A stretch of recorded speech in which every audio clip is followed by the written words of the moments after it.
Hello there everybody, Tracy Di Bartolo, Thermomix consultant, back at it again. It's going to be a full-on week, I think, because we're in lockdown. So when in lockdown, make the best of our time and get thermomixing. That's my motto. Anyway, my husband's very happy because I keep providing him with all this food. So yeah, I'm earning a few brownie points along the way. Okay, so today I am just going to do some oatmeal raisin cookies, mainly because we've eaten our last batch and we love them, so I'm going to make them anyway, so I thought I might as well show you all how to do it. But before I go and do that, I'm going to do something completely unrelated, and again, only because I need to do it. My container is empty. So most of you might be aware that we tend to buy our cheese as a whole block. So in this case, this is the Mille Parmesan cheese that we use a lot of in this house. And the reason that we do that is so that we're not buying already pre-grated cheese from the supermarket. So there are a lot of brands who put some extras into their grated cheese, and they do that so that it doesn't clump together. Now these extras are known as cellulose, and it is a wood pulp which is apparently been approved for use to stop the cheese from clumping, but on a personal note, I'm probably not that keen to be ingesting that long term, given that we eat a lot of Parmesan. So I buy one of the, I think there are 250 gram blocks whenever they're on special, and I usually buy, maybe 3 or 4 at a time. And then with my Thermomix, I tend to do 2 batches. I'm going to show you how I cut my Parmesan firstly. So as you would know, the blades of the Thermomix are extremely tough. They're very, very strong. But all that aside, we still should just take care of them a little and make sure that we get the longest life possible. My previous TM5 that I had before this machine, I did not have to change my blades at all. They were still as sharp as the day I bought it because I was just mindful. So when we say to dice up things, I try and do it in like a small ice cube, really. Just think of that. It takes almost no time at all to just very quickly. And that you'll find will make a big difference to the life of your blades. The second thing is to not overload when we're doing this. It's a very quick process. So even though this is just 250 mils, I tend to do about half of it. So I'm going to put in about 125 there, give or take. Not sure if you can see my scales okay there, but there you go. So that's 130, close enough. So back on with the lid, go back home. Now with Parmesan, we like ours reasonably fine, but it's something that you can experiment with a little bit. Obviously less first, and then have a look at the texture, and you can always do more. My personal is 8 seconds on speed 8. That's just what I find for me.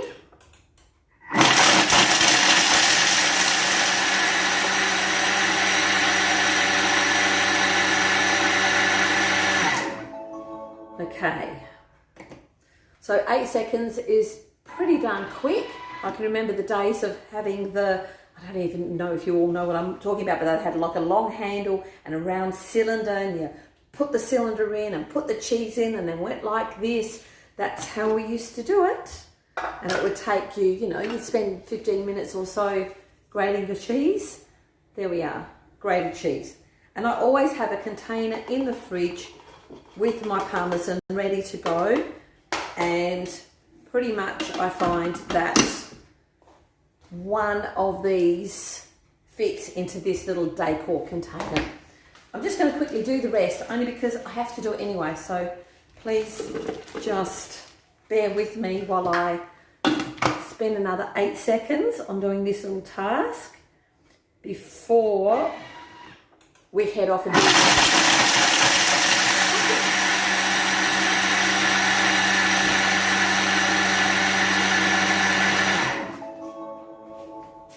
Okay, Another little trick I like to show people. I bought myself quite a few packets of these very cheap pastry brushes. I personally wouldn't use them as a pastry brush, but they are really very handy for brushing out the last little bit of your dry grinding or milling. So whether you're doing spices, cheese, breadcrumbs, whatever it is, nuts, I've actually got a whole series of these. So I've written cheese on this one, and I've got another one up here that's got sugar written on it, and there'll be other ones in my drawer for nuts and things like that.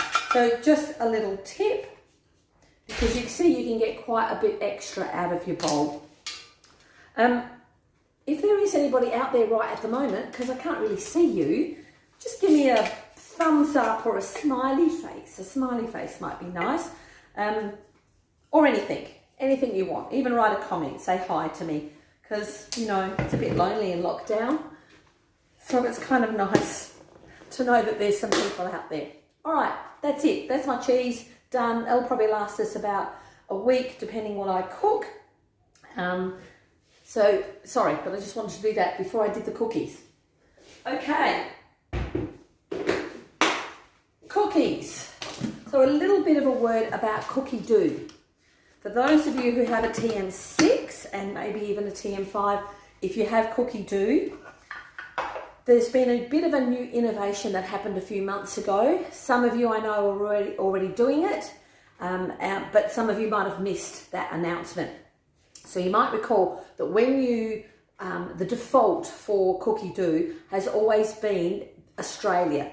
So and it was so frustrating. Each time you could change that filter, do your search, but when you got out of it, it would default back to Australia. It would just drive us all crazy. Thermomix have listened, and I'm sure that we think it's easy just to change that. I'm pretty sure it took them quite a bit to change it, but they have. So when you go into your cookie dough, go into your filters. So this is through your search bar. There is a little square that says filters. Just click on that and you'll see there is a multitude of things that you can choose from. The two items that we want to concentrate on are, firstly, the language. So find the section, the category called language, and just tick English. Next, find the category called country, and you would see that Australia is already ticked because that's the default. You can now untick that. Then you must save those changes. Once you've done that, it will not reset back to Australia. So every time you're searching for anything now in cookie dough, it will give you results based on recipes that are in English, but it doesn't matter where that recipe originated from. It could be America, the UK, Canada, Singapore, etc., Ireland, whatever. So I found this recipe because I was just looking for something similar to an Anzac biscuit, but just with a bit of a twist. So that's why I started looking. And it's called Oatmeal Raisin Cookies. And I've just got my other tablet here so I can have a look. It's in a collection called American Taste of Home, and it's actually a United Kingdom recipe. So that collection. So that's how I found it. All right, so next I'm going to find my recipe, which I already had preloaded, of course, to save time. And it is telling me to put the oven on. I'll do that later once I've finished, and to line a couple of baking trays. So I'm going to just show you what I use. So I have now got the set of the rose gold from the mix shop, and each of the sizes, there's a large, a medium and small. So today I'm going to be using the large and the medium, and each of them you can purchase the pre-cut mats that go in here, and this will mean that you won't have to use baking paper anymore for this kind of recipe. I'll just put the mixture on here. I've made this recipe probably 3 or 4 times already, and so I know that it doesn't stick. It's perfect. Hardly needs washing at all. You just wipe it all over with a damp cloth. The only rule with this bakeware, the rose gold bakeware, pardon me, is to ensure that you do not put it in the dishwasher. All right, that's very important. The way that it's been manufactured, you really just need to wipe it with a damp cloth or in some mild soapy water, and then just dry it very quickly. Okay, so I have lined my baking tins as requested. Next step is to put in 100 grams of unsalted butter. Here she grows. And so 100 grams. Oh, look at that, spot on. Isn't that wonderful? 85 grams of caster sugar. So I'm going to have a bit of a chat because in a minute we're going to mix this for 2 minutes. Hopefully you can still hear me while it's doing that. I'm going to have a bit of a chat to you about caster sugar, vanilla sugar and baking powder, because there are 3 ingredients that are in this recipe. So just stand by for that. All right, there is my caster sugar. The next thing it's asking for is brown sugar. Now I find that most recipes that are, you know, American-ish are a bit too sweet for me. So I've decreased the amount of brown sugar to about 80 or 85. Oh no, 50. Okay, and it's asking for 100, but it's too sweet for me otherwise, but obviously you tweak it to what you want, that's fine. All right, and an egg. So I've already cracked my egg, in it goes. And there is a standard egg size, so if you all look in the beginning of your basic cookbook, right at the very front, it gives you a few little hints about are vegetables peeled or not peeled? What size are the eggs, etc., etc. So I encourage all of you, if you haven't already done so, to spend some time, now that you've got some for the next 6 days, and get that book out. Have a look, read all the parts, all the chapters that aren't actual recipes. You'll be amazed what you find in there. And most especially at the back, page 307 onwards, is a section called resources. This is invaluable. I use this myself all the time.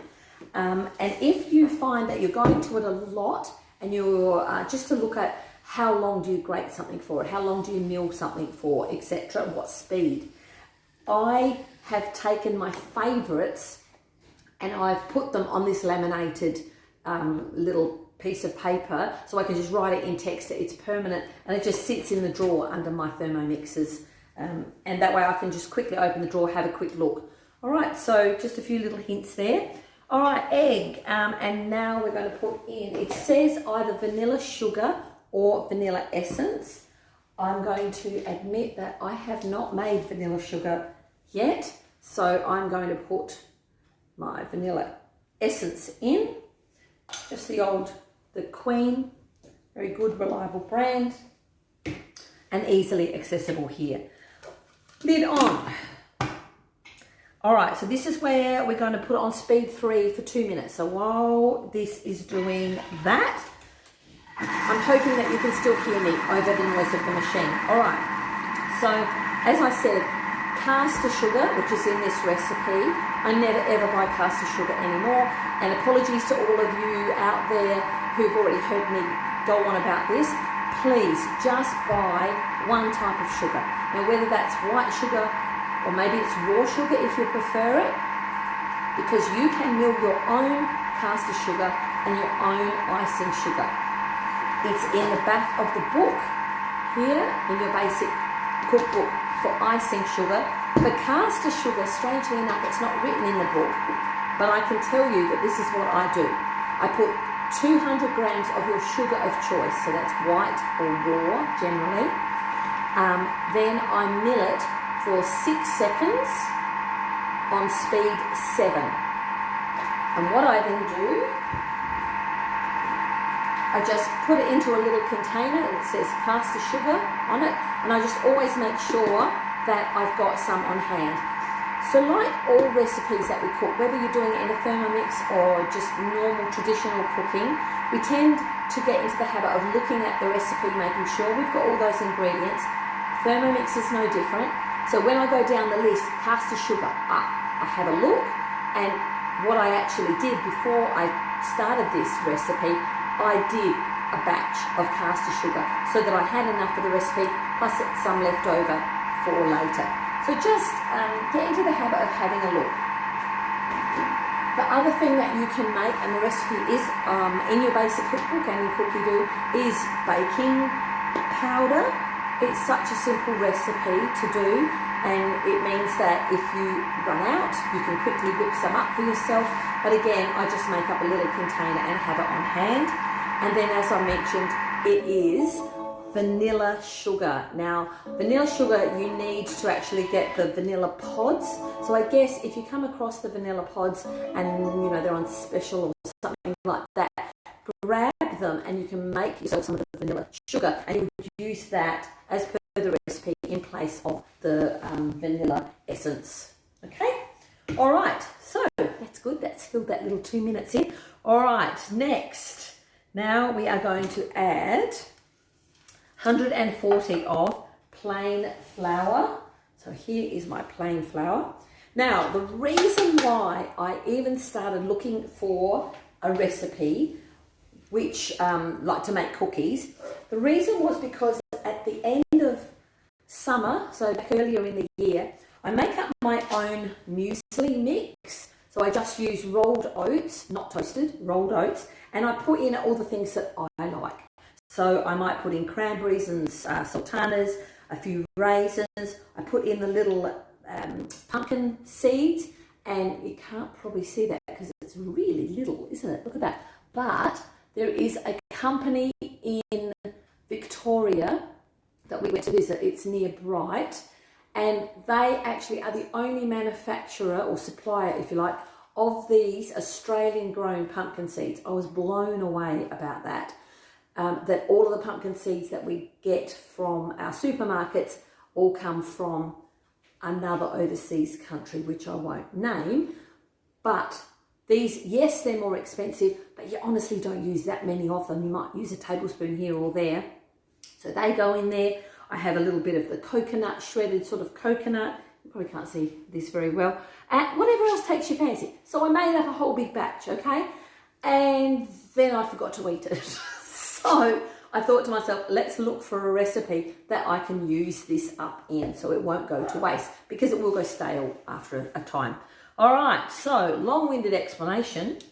This recipe asks for 180 of just rolled oats, and then it's asked for 140 of raisins. So guess what? I put those two amounts of my homemade muesli, and in it all goes. Totally up to you whether you follow the recipe exactly, but you can always tweak. You know, you don't like raisins or you haven't got raisins, put something else in, put some other sort of dried fruit in. So that is why I even did this recipe in the first place. Then it asks for your half a teaspoon each of bicarb, and then baking powder and sea salt. So that's all in here. In it goes. Lid back on. And we're going to knead it. So this is interesting as well. It's actually going to knead the mixture just for 15 seconds. There you go.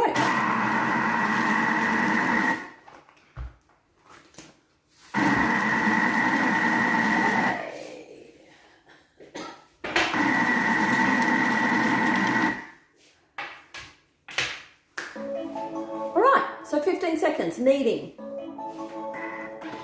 Next, and of course, as per all recipes, it now just tells you what to do with it. So I tend to pour it out into a bowl. So you can see it's quite doughy.